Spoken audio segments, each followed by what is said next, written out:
Welcome. Trauma is my jam, and by that I mean I help you understand what's going on inside your body. Let's make sense of it together. It's not that you don't want to change. It's that your nervous system trusts experiences more than intentions. And you can generally want something different and still feel pulled towards old patterns.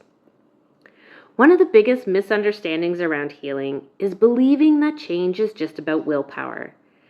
That if you really want to stop a behavior, well, you just would. You would just push through. You'd stay disciplined. You'd make better choices.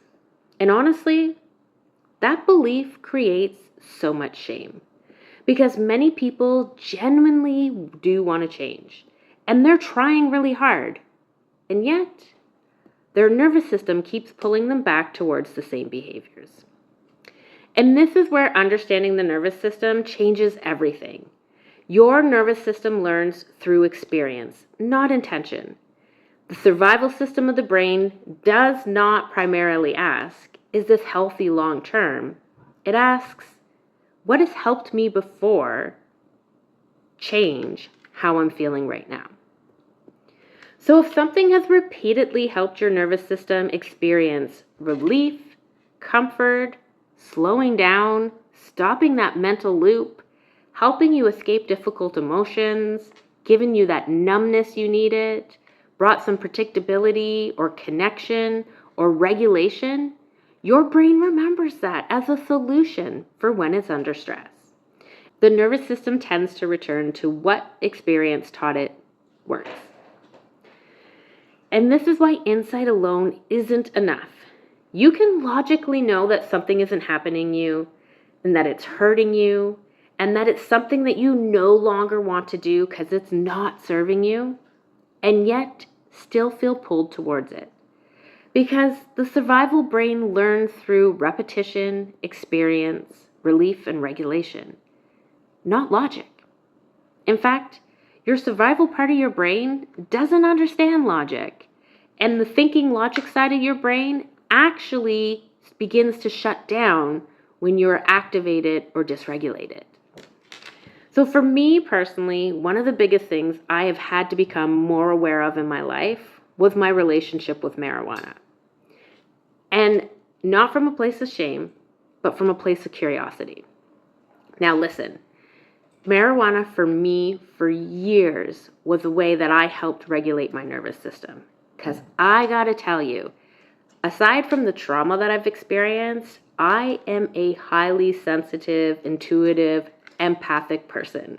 So not only am I dealing with my own shit and trauma, but I'm feeling everybody else's too.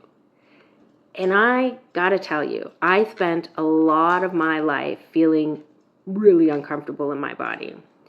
And for me, marijuana was a safe way for me to regulate that, which didn't cause too many negative side effects in my life. But there came a point in time in my life where I realized through my healing journey that I didn't want to rely on marijuana anymore to be my way of regulating or making myself feel comfortable and safe inside my body. And, well, let's be honest, it's only within the last few years or so that it's kind of become acceptable, like alcohol. So I carried a lot of shame about it because, it's a drug.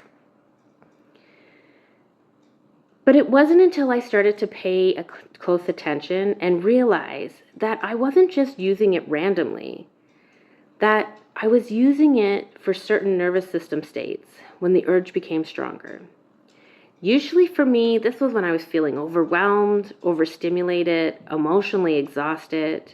Needing my brain to slow down was a huge one for me, and just needing relief from that constant internal activation. Because I spent over 40 years living in survival mode. And it was this understanding that began to change things for me.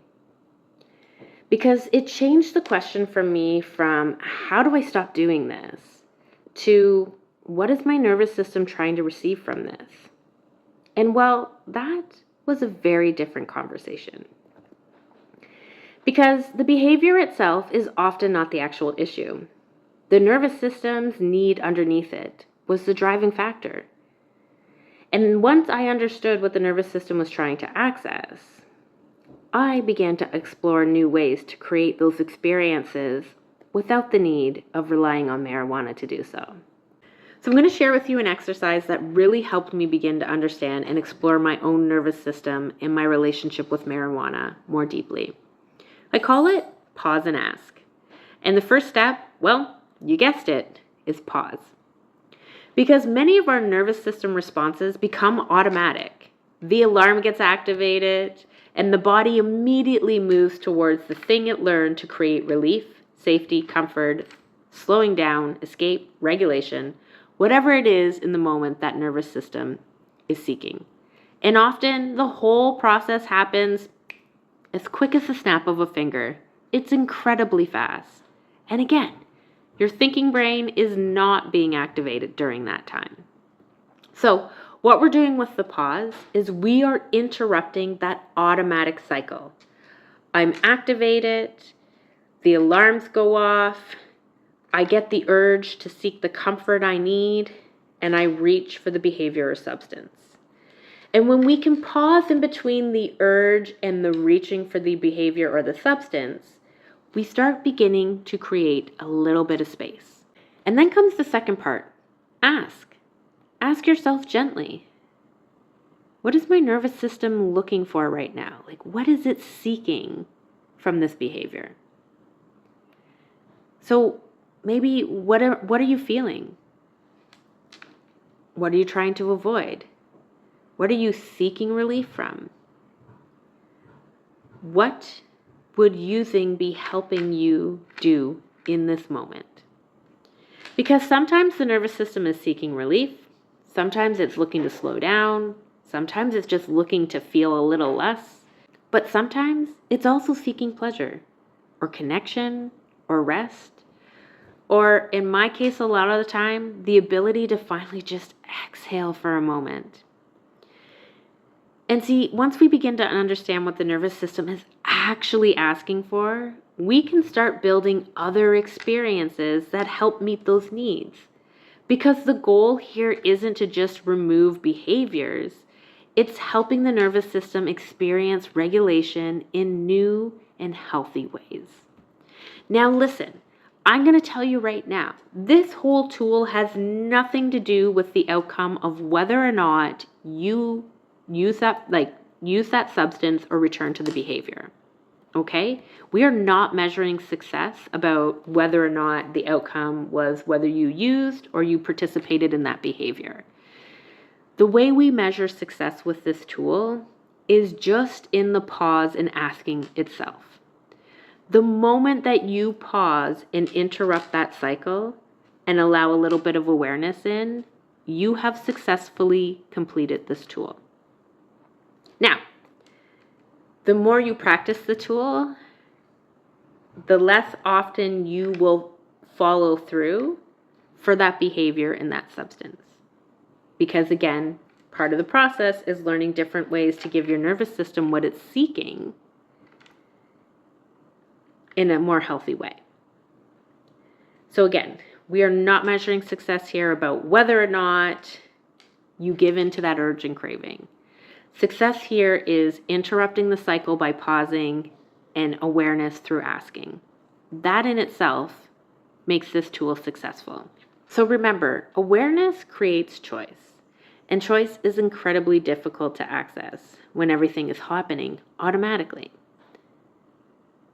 The goal here is not just removing behaviors. The goal is helping the nervous system experience safety, regulation in new ways. Because willpower is definitely going to start the change, but experience is what rewires the nervous system. And that process takes repetition, compassion, curiosity, and of course, practice. And there's no room for shame in here because you're not broken. Your system adapted. And once we can learn to understand what it is our system is asking for and seeking in those behaviors or substances, then we can begin to build new tools through experience and repetition for our nervous system to learn to use instead. And that's really the goal here.